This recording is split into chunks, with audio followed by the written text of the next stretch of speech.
Hey, good morning. Yes, it is. It's Saturday, April 13th. Girls. So I thought today we'd talk about, you know, as you pointed out, John, that I didn't mean to say that a Predator was actually a Honda, but Honda isn't what it used to be either. And we're going to go into that.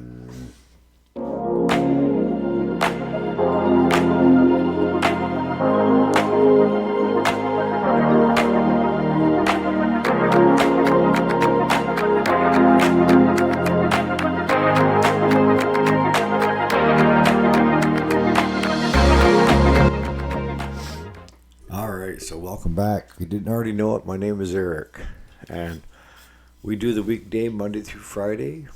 Usually a video out every day, Saturday and Sunday, and then we also do some how-tos and other stuff on the channel that we hope will either provide entertainment or basic knowledge of what you're trying to do, whether you're fixing engines, working on engines, or just trying to understand what your small engine repair shop is billing you for.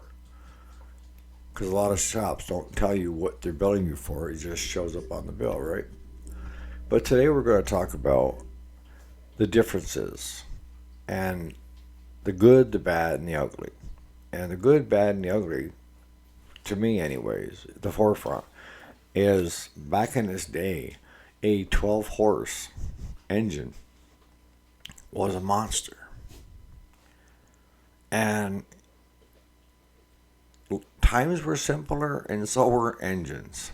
The more we've tried to save the earth, that's what I call it, the more crap we put on them, and the more crap that pollutes the earth, if that makes any sense. You know, we have to change with the times, and changing with the times means old school, we had the points and condensers, right? And a lot of times, every year, you had to pop that little box on the side and take the points and do some emery cloth or take a nail file and just kind of rough it up a little bit because it get rusty, right? Condensers hardly ever went. Points, I've seen where the biggest thing is like when they burn a hole through them for whatever reason. But that was kind of your big thing on those engines. They were cast iron sleeves. You know, they were built to work. Now, if you don't have a 20 horse, 22 horse, you're not. What I'm getting at is horsepower. I think the equivalent to a 12 horse back then, or a 12.5, is now a 20 to a 25 horse. And we've put so much crap on that engine for EPA and Save the Earth that it's taken away a lot of the power that 20 to 25 horse engine would normally have. And take it back down to what the old 12.5s were, or the old 12 horse. I mean, the big ones that come to mind are the Kohler and the Onan. They were big in their days. Onan had a reputation, a mile long, of being an outstanding unit. Try to find Onan parts now. And we still see some of the old Onans that people are still running. And what Claude has done is he stopped throwing away all the Onan stuff.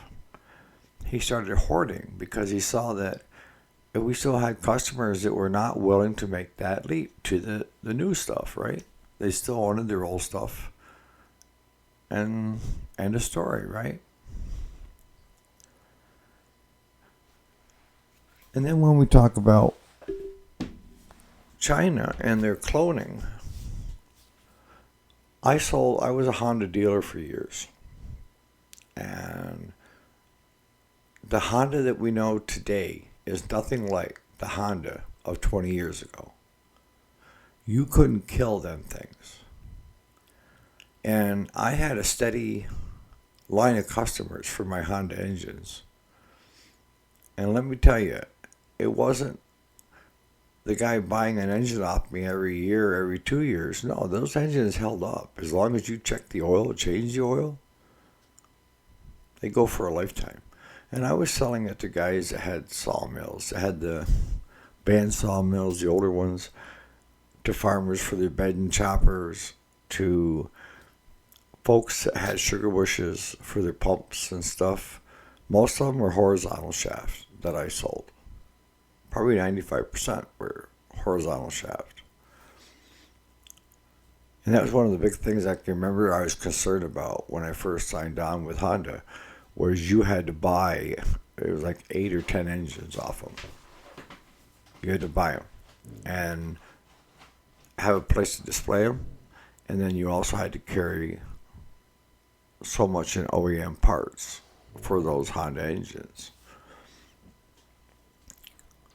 And Honda has been, the aftermarket companies have been at it for years as far as for Honda, for the replacement carburetors, rewinds, and all that. And most of the stuff does interchange on them. But every year I look at the parts that are coming through and I see the quality keep going down and down and down.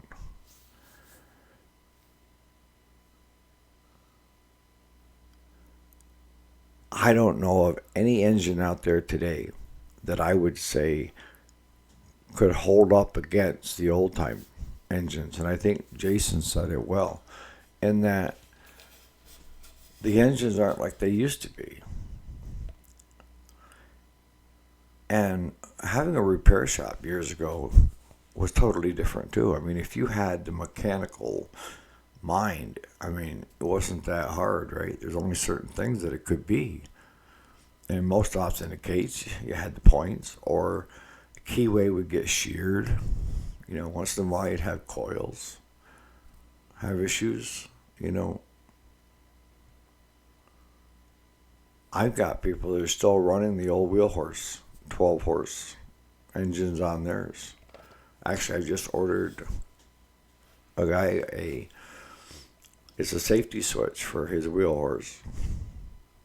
He's 86 and he's owned that since it was brand new. And he mows his yard with it every year, snow blows his driveway every year, churns up his garden every year. He got all 3 of the attachments. Yeah, and they're still going, but it's getting harder and harder to get parts for those.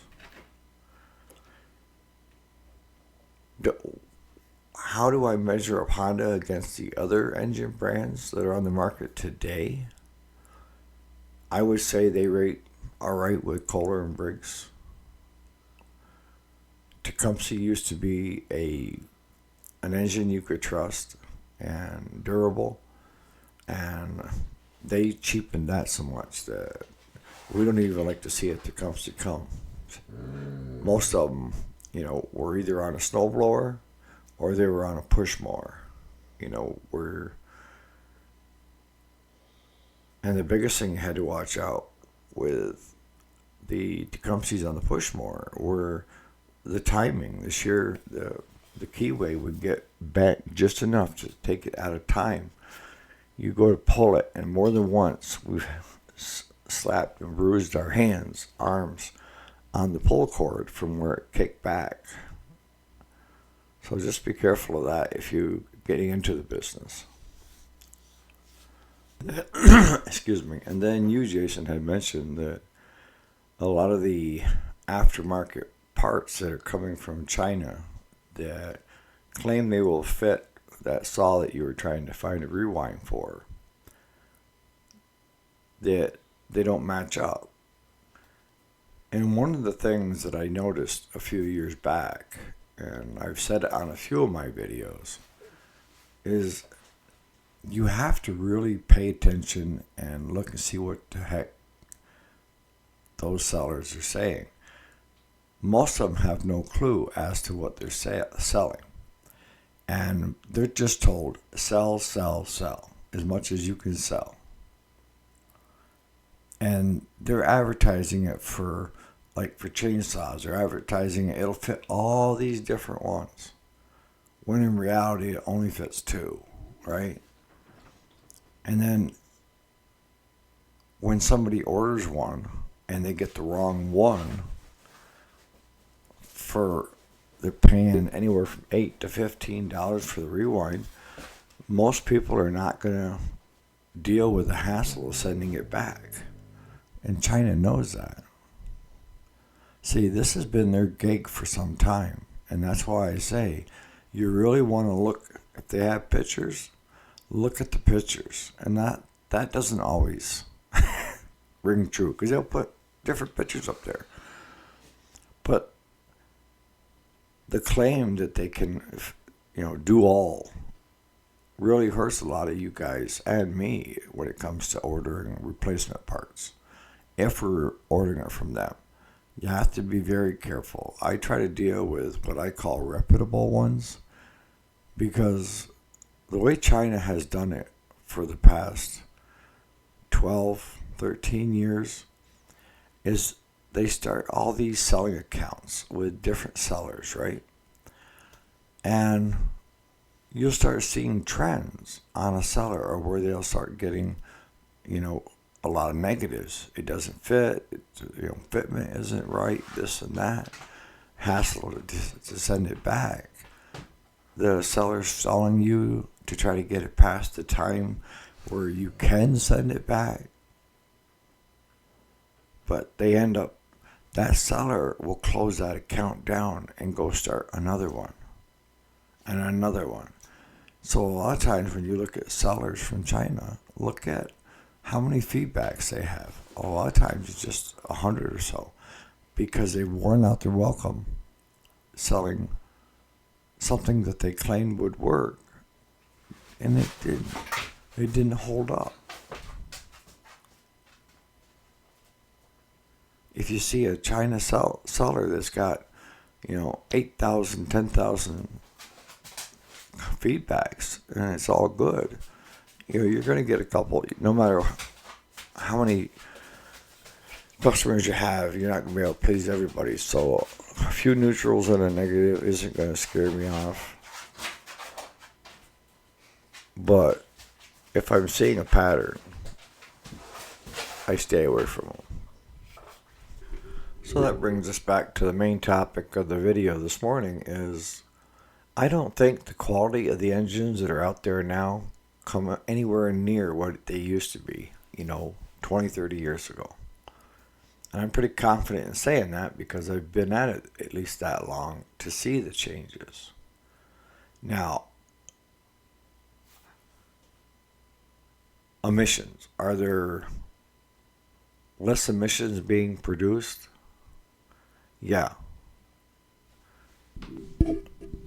But at what cost? I mean, if you're gonna, it's like I watched this show the other night, and it was talking about all these hybrid and electric cars, right? And I'm not for or against hybrids or electric cars.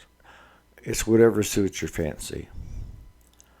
I'm against when they start telling me that we have to do away with gas engines because they're less efficient than their battery-powered cars are, or battery-powered this or that. I think as the technology catches up and the battery becomes smaller and it lasts longer, more people will adopt it.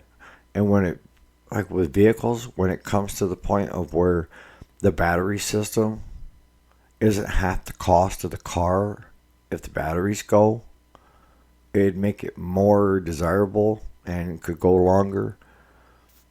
My son, he works for a Ford garage, and he said that they've been having really good luck with the hybrids, with the gas and electric. But the show I was watching was, they had like 100 and some odd charging stations where people could come in and plug in their cars, and the lot was just about full. And the reporter went around the backside, and here was this great big diesel generator generating the power to charge their cars. Somewhere